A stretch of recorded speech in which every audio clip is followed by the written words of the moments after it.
And important to know with the ID.4, there will be two different batteries available, a 52 kilowatt-hour battery and a 77 kilowatt-hour battery. And the bigger one, that then delivers the car a maximum range of 520 kilometers fully loaded.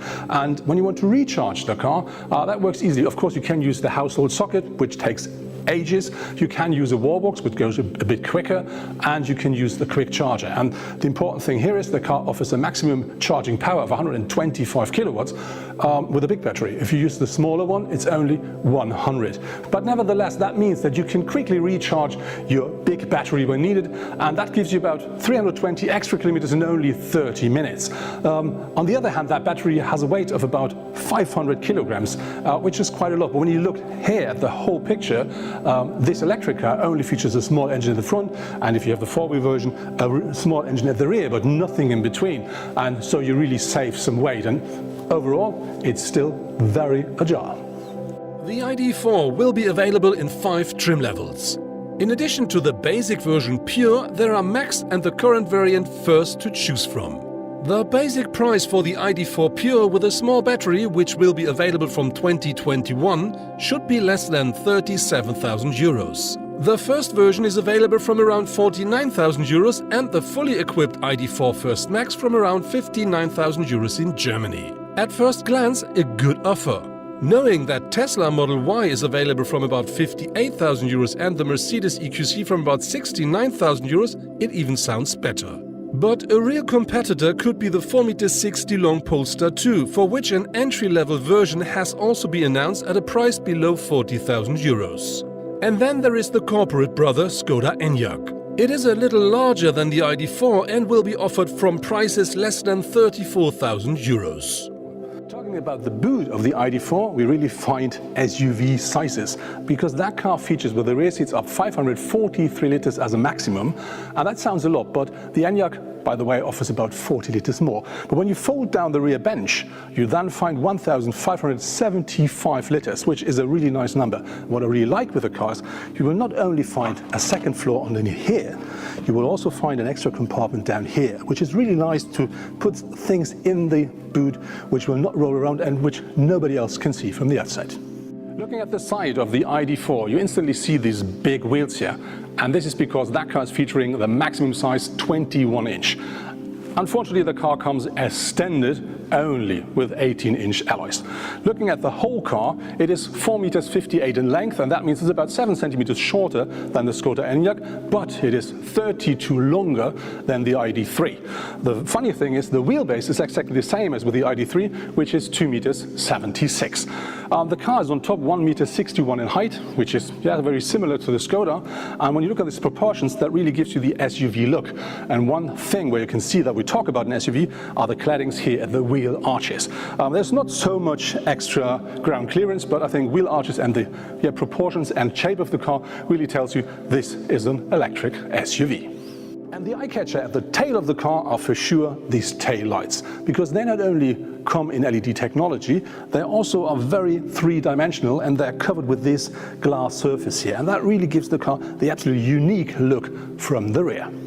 As with the front, you do find a real eye-catcher at the side as well, and these are these door handles of the ID.4, because they are really integrated into the door, so you can just slide over with your hand and you will hardly feel that there are any door handles at all. Looking at the rear of the ID.4, you can really see how massive and solid that car could stand on the road. And this is really one of my favorite views of the car.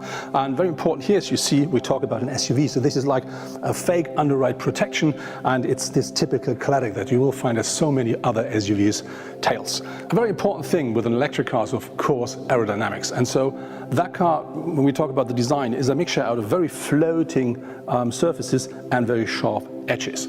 And that together with this massive roof spoiler up here gives you drag coefficient of only 0.28. That sounds very nice, but on the other hand, the Tesla Model Y, for instance, only has 0.23. Looking at the front of the ID.4, you instantly see that car is bigger than the ID.3, and exactly it's 4 centimeters. That car is 1.85 m in width.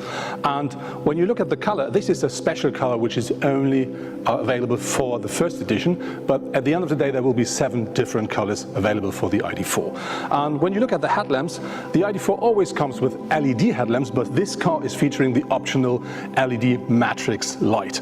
And it doesn't matter what kind of trim level you will order later the day, the front of the car will always look exactly the same, except the headlamps. A real eye-catcher at the front is this light bar between the 2 headlamps. I really do like that a lot. And it's a bit of a pity that Volkswagen wasn't allowed to illuminate the Volkswagen logo, because by law in Germany, that you're not allowed to say, we have a brand's logo which is illuminated on a driving car. There will be up to 5 different power levels available for the ID.4, and they deliver a range between 109 up to 150 kilowatt as a maximum. Important to note that the cars that will be delivered at first are only rear-wheel powered cars. Later then, there will be cars available with all-wheel drive, and also very important to note that the cars top speed is limited at 160 kilometers per hour. But I heard some rumors, and they said when they will deliver the all-wheel drive version, the Performance or Pro version, they may offer you another 20 kilometers per hour on top. Being inside of the ID.4, you instantly see, yeah, that's a new and fresh car. And different to the Skoda Enyaq, which we reviewed a couple of days ago, we find a completely different screen in here. The screen size is the same, but the position is completely different. It's not integrated into the car. It's really something that looks like it's flying inside of the car, so not really connected with it. And on top of this, you do find, of course, a modern steering wheel with all these sensors here. So no knobs and other controls. Everything is sensor. That is here. You do find the same here, where you can swipe, and as you see, gesture control is working as well. You do find the same with the light control here at the rear, at the left side. So that is really very modern. And if you're a big fan of knobs and buttons, that's definitely the wrong car for you. Looking at the center, you do find a standard, a 10-inch screen, but you can have up to 12-inch. And that for sure is not only a standard system, it's a modern one. So you can configure the home screen the way you want. You can, as you may know from other cars like the new Volkswagen Golf, you do find live data, you do find internet connections and all the other stuff you may want to have a look at.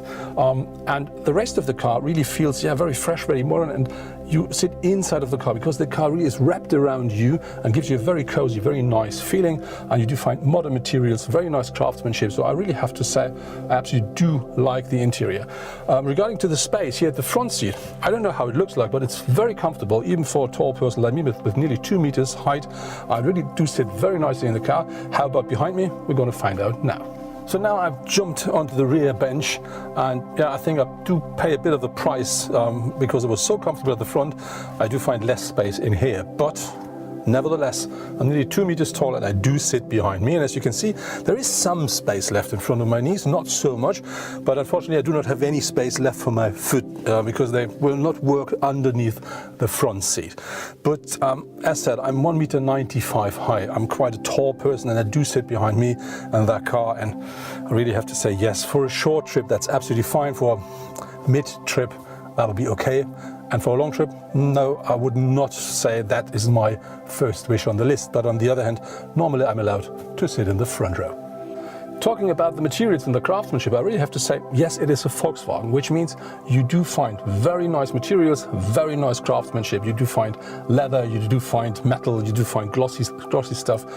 So very, very nicely made. And when we talk about the seats, I really do like them a lot because they're not only comfortable, they also offer enough support, and I do like the shape of them as well. And important for all the people who are not a big fan of leather, there will be an alternative coming up, I think, next year as well.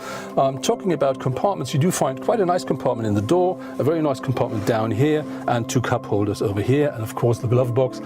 So you do really find enough space to put your stuff in. You do find loads and loads of glossy black stuff in here. It's not only at the dashboard, it's also here at the center console with the sat nav. It's here with these elements here, and you do find it down here at the center console as well as on the steering wheel. That really looks very nice, as you know. But as you also know, this is something where you do find scratches quite easy, and where you do find fingerprints all over the car. So you have to have your towel with you to clean it up daily to make it still look good after a couple of days.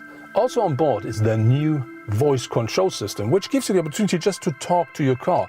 And when you started by saying hello ID, the car starts, just like I say, reading your wishes from your lips.